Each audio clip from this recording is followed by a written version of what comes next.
Hey guys, Ron here. I just wanted to tell you how headlines will actually be repurposed in many ways and solve many things for you. I got a little bit of sun here on my screen, so it's a little bit hard to tell who's joining here.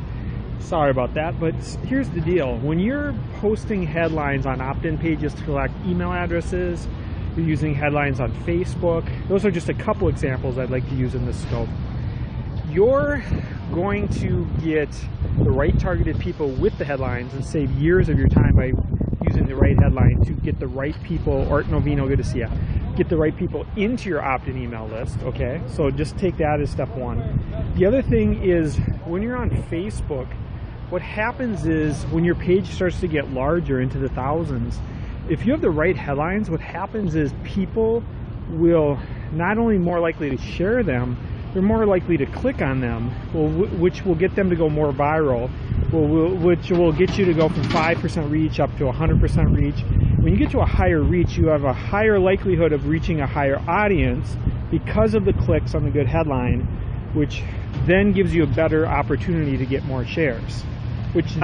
So I'll give you an example.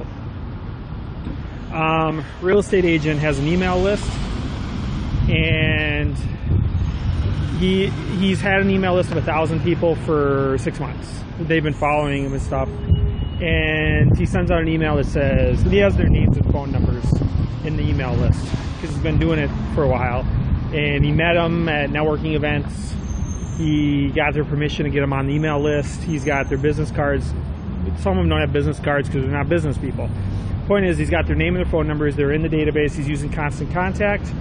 He's using Aweber, he's using GetResponse, he's using any of those email service providers, whitelist email providers.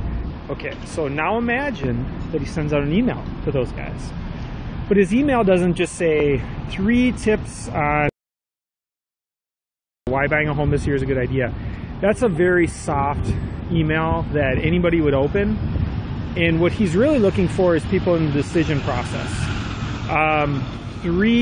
So the headline would read something like, just logged on listening. Great.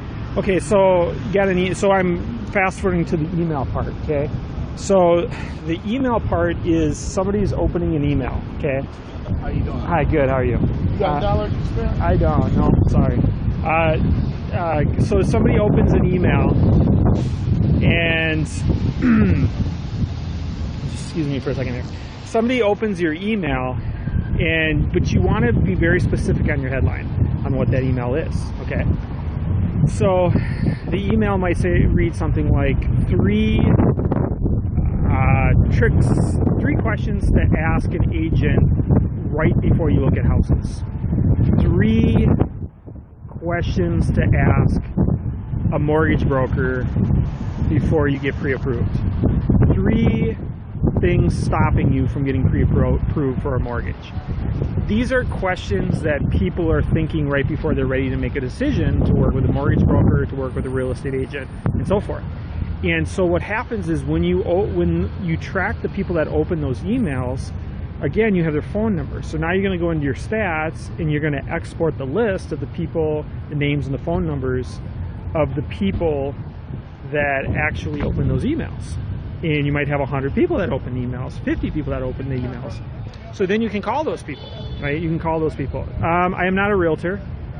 I had a broker's license for about 12 or 13 years. I've helped realtors with marketing and stuff before in the past.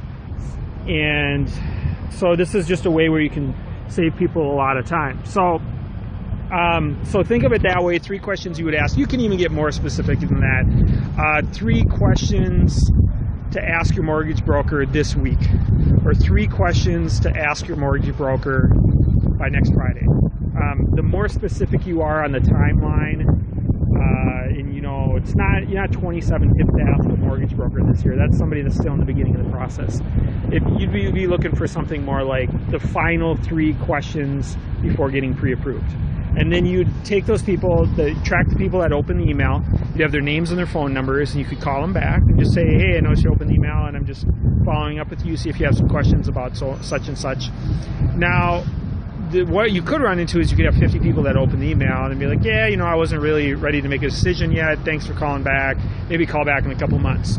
If you call back 10 or 15 people and they're like that, then those leads were probably too cold. And you either have to email them for a longer period of time, or you have to be better with your headline, or what you can do, and it's depending. I mean, if you have an admin in the office could call those people at $8 to $10 an hour. If your time is worth $50 to $200 an hour, that's not going to be a great use of your time. But here's the other thing you can do is you can have that headline, and then you can have some copy that's really good with some subheadings, and then after all the subheadings and more copy, just say it's this much copy, paragraph or two, then you have a link that says, sure, would like to talk with you. Hey, I think the link could say something like, hey, I'm in, I'd like to know those answers by phone. And then you could take the 6 or 7 people that click that link and then find out your stats and constant contact, get response, AWeber. Find the 6 or 7 people that click the link, and then what you're going to do is call those people, and then those are going to be much hotter leads. See, people are right now, they're too concerned about how do I get 1,000 leads and how do I get 500 leads. You don't want 500 or 1,000 leads. That's not the challenging part. The challenging part is to 80-20 your time with headlines. So if you need to use one headline to get people on an email list, another headline to filter them more to who opens the email, and then another headline or another sub-headline or two to narrow it down. So you get your 1,000 people on the email list, get 10% of the people, get 10% of the people to open it, and then get another 1% of those, of the total 1,000 people, to actually click the link after they've read some stuff. Now they've filtered it because your time is valuable, and you have to think that way from the beginning for it to be true in the long run. So the thing is if you just say, well, I'm a realtor and I don't have any business, I don't make any money, so I have nothing but time on my hands. Well, that's not true. Thanks for the hearts. That's not true. I mean, if you don't start from the beginning with the mindset that your time is very valuable, you'll never get to a place where your time is very valuable. You'll just always, it's just like at the gym, it's like practicing the wrong form. You have to practice the right form from the beginning. For when you're going to be big, like Michael Gerber says, you have to practice the systems and the leads the right way in the beginning, because you're going to be scaling, so you need to make sure you're doing it the right way.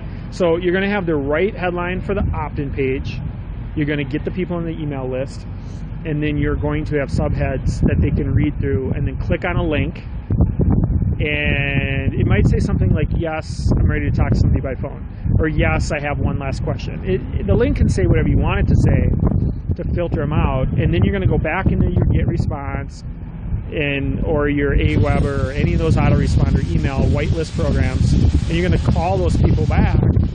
So in the beginning, when you have an opt-in page, you need their name and their phone number. You're going to call them back, you're going to text them back, you're going to call them back and see if you can answer their questions.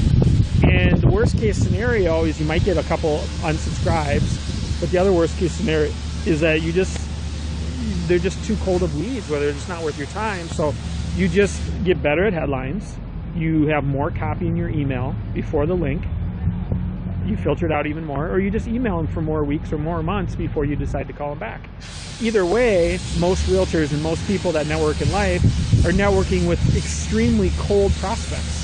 They go to B2Bs, all these D&Is and all this other stuff. Those are really cold prospects. And just people off the street, these are much warmer prospects. And you're creating a funnel, a sales funnel, and a relationship funnel to do that. So that's just one example of how headlines can 80-20 your time. And then I would think that we're all on the same page here, that we studied 80-20 a little bit. We studied how being more efficient with your time would lead to more free time in your life and more money in your life. And that's the point of 80-20 in your life. But there's a lot of things that 80-20 in our lives: tools, systems, technology, cars, people. There's all kinds of things that 80-20 in our life. But I'm here to just tell you how in the world that we live in with social media, Facebook, Twitter, YouTube, blogging, all this other stuff, there's so many things to keep you busy 24 hours a day, that I'm teaching you how all of them come together, and the overlap with all of them is the headline. The headline is where we have to get the click. We have to get the click to get more shares on social media. We have to get more reach on Facebook. We have to get the people off of Twitter. We have to get our blog post to rank so that we can get more clicks on our blog. We have to get opt-in email subscriptions. Without the click, you don't get the click without the headline being correct. So it can't be just something simple like 3 cool things that everyone needs to know in life. That's too general and it's not good enough.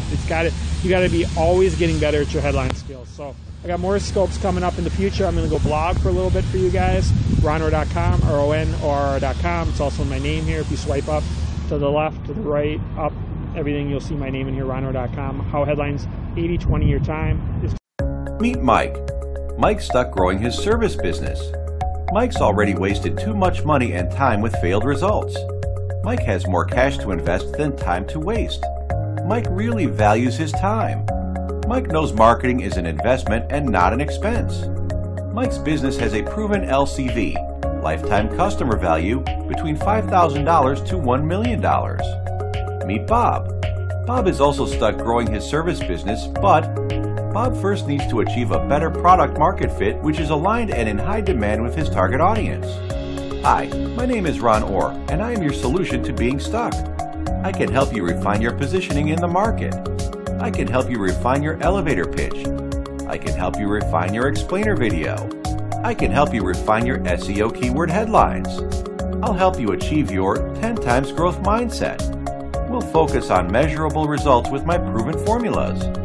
2 times traffic, 2 times leads, 2 times conversions, 2 times retention, 2 times frequency, 2 times traction, 2 times LCV, 2 times ROI. My skill set, which will scale your business, is A/B split tests, growth hacking, SEO, search engine optimization, the build, measure, feedback loop, optimizing big data, data-driven decisions, reverse engineering your LCV with math. Let's grow our ROIs together. What are you waiting for? Contact Ron Orr today, www.ronorr.com. Because your biggest expense isn't marketing, it's opportunity cost. You don't have the time to keep finding out that you don't know what you don't know.